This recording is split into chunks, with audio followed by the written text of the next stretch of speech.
அப்போஸ்தல கிறிஸ்தவ சபை பெரம்பூர் ஊழியங்கள் காலை தியானம் என்கிற அனுதின தியான நிகழ்ச்சிக்கு உங்களை இன்று வரவேற்கிறது. இந்த சுருக்கமான வேதாகம போதனையை ஜெபத்துடன் கேட்பதின் மூலம் தேவன் உங்களை ஆசீர்வதிப்பாராக. நம்மை ஆதரித்து இரட்சித்து அவரது பிரமாணங்களை நாம் மேன்மையாக கருதி அதன் மூலமாக நல்பாகியங்களை நம்முடைய ஆவிக்குரிய வாழ்க்கையிலும் சரீர பிரகாரமான வாழ்க்கையிலும் நம்மை அடைய செய்கின்ற நல் தேவன் நமதிரிமை மனவலர் இம்மானுவேல் கர்த்தராகிய கிறிஸ்து இயேசுவின் மாட்சிமை பொருந்தின வல்ல நாமத்தில் உங்களுக்கு எங்களது காலை நல் வாழ்த்துதலை தெரிவிப்பதில் மிகுந்த மகிழ்ச்சி அடைகிறோம். கர்த்தருக்குள் பிரியமானவர்களே, நாம் கர்த்தருடைய பிரமாணங்களை அதிக மதிப்போடே கருத வேண்டும். ஏனெனில் அது வெறும் கர்த்தருடைய வேத எழுத்துக்கள் மாத்திரமல்ல, வார்த்தையானவருமாய் இருக்கிறார். ஆம், கர்த்தருடைய வார்த்தை ஆண்டவராகிய இயேசு கிறிஸ்துவே. பிரியமானவர்களே, நாம் எந்த அளவிற்கு கர்த்தருடைய வார்த்தையை மதிக்கின்றோமோ அந்த அளவிற்கு தான் நம்முடைய ஆண்டவராகிய இயேசு கிறிஸ்துவையும் மதிக்கின்றோம். எப்படி நம்முடைய வேதாகமத்தை கையாள்கிறோம் என்பது மிக மிக முக்கியமானது. ஆம் பிரியமானவர்களே, பிரதானமாக கர்த்தருடைய வேத வார்த்தைகளை நாம் எடுத்து வாசித்தால் மாத்திரம் போதாது, அதை நம்முடைய வாழ்க்கையின் மூலமாக தேவனுடைய வார்த்தைகளை வாழ்ந்து கர்த்தரை மகிமைப்படுத்திட வேண்டும். நம்முடைய காலை சிந்தனைக்கான தலைப்பு, நாம் நோக்க வேண்டிய கர்த்தருடைய பிரமாணம். வசன பகுதி 119 சங்கீதம் 117 வசனம். சங்கீதக்காரர் குறிப்பிடுகிறார், என்னை ஆதரித்தருளும், அப்பொழுது நான் இரட்சிக்கப்பட்டேன். எக்காலமும் உம்முடைய பிரமாணங்களின் பேரில் நோக்கமாய் இருப்பேன். பிரியமானவர்களே, இந்த வசன பகுதியிலே பக்தன் சொல்கிற வார்த்தைகளை பாருங்கள். கர்த்தாவே, நான் உம்முடைய பிரமாணங்களின் பேரில் நோக்கமாய் இருக்க வேண்டும். அதற்காக என்னை ஆதரித்தருளும், அதற்காக என்னை இரட்சித்தருளும் ஐயா என்று குறிப்பிடுகிறார். அவருடைய ஒரே நோக்கம், வாஞ்சை கர்த்தருடைய வார்த்தையை பின்பற்றுவதுதான். ஆம் பிரியமானவர்களே, நோக்கமாய் இருப்பேன் என்ற வார்த்தையானது மூலப்பதமாகிய எபிரேயிலே ஷா என்று உள்ளது. இந்த வார்த்தையினுடைய விளக்கம் என்னவென்றால், பெரும் மதிப்பாய் பார்ப்பது, உயர்வாய் எண்ணுவது, மேன்மையான எண்ணத்தோடு அணுகுவது. ஆம் பிரியமானவர்களே, இந்த உலகத்திலே நாம் மேன்மைப்படுத்தத்தக்கதான ஒரே ஒரு நபர் நம்முடைய ஆண்டவராகிய இயேசு மாத்திரம்தான். நாம் உயர்வாய் எண்ணக்கூடிய வார்த்தை நம்முடைய கர்த்தராகிய இயேசு கிறிஸ்துவினுடைய வார்த்தைகள் தான். ஆம், பரிசுத்த வேதாகமத்தை நாம் எடுத்து வாசிக்கும் பொழுதெல்லாம் மகிமையின் வார்த்தைகளை நாம் எடுத்து வாசிக்கிறோம் என்பதை மனதிலே கொள்ள வேண்டும். கர்த்தருடைய வார்த்தைக்கு முன்பதாக நாம் நிற்கும் பொழுதெல்லாம் கர்த்தருக்கு முன்பதாகவே நாம் நிற்கிறோம் என்பதை நினைவு கூற வேண்டும். பிரியமானவர்களே, அவருடைய வார்த்தையின்படி நாம் நடக்க செம்மையானவர்களாக உத்தமர்களாக நாம் நடக்க முடியும். அவரை போல பரிசுத்தவன்களாக நாம் ஜீவிக்க முடியும். யாரெல்லாம் கர்த்தருடைய திருவார்த்தைக்கு மரியாதை செலுத்தி கனப்படுத்தி வாழ்கிறார்களோ அவர்கள் தேவனால் ஆதரிக்கப்படுகிறார்கள்.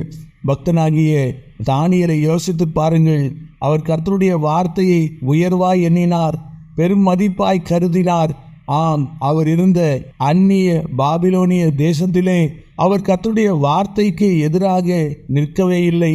கர்த்தருடைய வார்த்தையை அந்த அந்நிய தேசத்திலே மகிமைப்படுத்தும்படிக்கு கர்த்தருடைய வார்த்தைக்கு முரணானவைகளை எல்லாம் தன்னுடைய சிந்தை முதற்கொண்டு செயல்கள் வரைக்குமாக அப்புறப்படுத்தி போட்டபடினாலே கர்த்தருடைய வார்த்தை அவரை உயர்த்தியது. ஆம், அந்த மாகாணத்திலே மற்ற எல்லாரை விட அதிகமாய் இந்த பக்தன் உயர்த்தப்பட்டார். பரிசுத்தவான் யோசேப்பை யோசித்து பாருங்கள். அவர், நான் தேவனுக்கு விரோதமாக பாவம் செய்ய மாட்டேன், நான் அவரை மகிமைப்படுத்துவேன் என்று சொல்லி முழு நோக்கமாயிருந்தார். கர்த்தருடைய வார்த்தைக்கு தன்னை அர்ப்பணித்து ஒப்பு கொடுத்தார். ஆகவே அவர் உயர்த்தப்பட்டார்.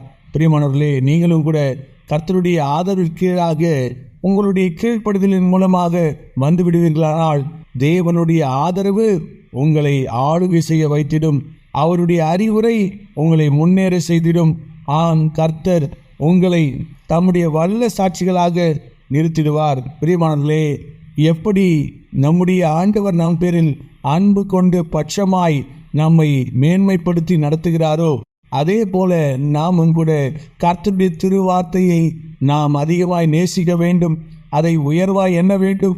பிரதானமாக நாம் கர்த்தருடைய வார்த்தையாக வாழ்ந்து மாம்சத்தின் கிரியைகளை அழித்து போட்டு தேவனை மகிமைப்படுத்தினவர்களாக ஜீவிக்க வேண்டும். அதை தான் தேவனாகிய கர்த்தர் நம்மிடமிருந்து எதிர்பார்க்கிறார். அவர் நம்முடைய இனிய மனவளராய் இருக்கிறார். அவரை நாம் உயர்வாக எண்ண வேண்டும். அவரை நாம் மேன்மையாக கருத வேண்டும். ஆம் பிரியமானவர்களே, நமக்கும் நம்முடைய தேவனாகிய கர்த்தருக்கும் இடையே உள்ள உறவு, அவர் மனவாளர், நாம் அவரது மனவாட்டி. நாம் அவரது திரு சத்தத்திற்கு முழுவதுமாக அர்ப்பணித்து கொடுக்க வேண்டும். அவருடைய திரு சித்தத்தை நிறைவேற்றி நாம் முடிக்க வேண்டும். நம்முடைய எண்ணங்களை அல்ல, நம்முடைய திட்டங்களை அல்ல, நம்முடைய நோக்கங்கள் விருப்பங்களை அல்ல. கர்த்தாவே, உம்மை நான் உயர்வாய் எண்ணி வாழ விரும்புகிறேன், எனக்கு உதவி செய்யும் ஐயா என்று சொல்லி நாம் ஜீவிக்க வேண்டும். ஆம் பிரியமானவர்களே, மனிதர்களை பிரியப்படுத்தி வாழ்கிற வாழ்க்கை ஒரு பிரயோஜனமுள்ள ஒரு வாழ்க்கையாக மாறிடாது. தேவனை பிரியப்படுத்தி அவரையே மேன்மைப்படுத்தி வாழ்கிற வாழ்க்கைதான் உண்மையிலே வளமான வாழ்க்கையாக மாறுகின்றது, செழிப்பான வாழ்க்கையாக நீடிக்கின்றது. இந்த சத்தியத்திற்கு உங்களை அர்ப்பணித்து போடுங்கள். கர்த்தாவே, உமது பிரமாணங்களை உயர்வாய் எண்ணி மேன்மையாய் எண்ணி நான் எப்பொழுதும் உம்முடைய கட்டளைகளுக்கு கீழ்ப்படிந்து நடப்பேன் என்று சொல்லி அர்ப்பணித்து ஒப்புக்கொடுங்கள். உங்கள் சுயத்திற்கு மறிக்க இன்றைக்கே முன்வாருங்கள். தேவனுடைய வார்த்தையின் வல்லமை உங்களை மேன்மைப்படுத்தி உங்களை ஆசீர்வதித்திடும். ஒரு விசை பள்ளி மாணவர்கள் சேர்ந்து அமர்ந்து பேசி கொண்டிருந்த பொழுது கணக்கு வாத்தியார் அதிகமாக சட்டத்திட்டம் போடுகிறார் என்று சொல்லி ஒருவன் துவங்கினான். அருகில் இருந்தவன், அவர் சொல்லுகிறபடி நாம் படிப்போமானால் நாம் நம்முடைய தேர்விலே தோல்வி அடைய மாட்டோம் என்று சொன்னானாம். அவருடைய அணுகுமுறை எனக்கு பிடிக்கவே இல்லை என்று இன்னொருத்தன் சொன்னானாம். இவர்கள் பேசிக்கொண்டிருந்ததை பின்புறத்திலே அவனுடைய கணக்கு வாத்தியார் கேட்டு கொண்டிருந்ததை அறியாதிருந்தார்களாம். அவரும் இவர்களுக்கு முன்பதாக வந்து நின்ற பொழுது அனைவரும், ஐயா, நீங்கள் நன்றாக பாடம் நடத்துகிறீர்கள் என்று சொன்னார்களாம். இவரும், யார் யார் எப்படி என்று எனக்கு தெரியும் என்று சொல்லி சிரித்து கொண்டே அங்கிருந்து போய்விட்டாராம். அவரது அறிவுரையின்படி படித்த மாணவர்கள் சிறந்து விளங்கினார்களாம். ஆசட்டை செய்தவர்களோ தோல்வி அடைந்தார்களாம்.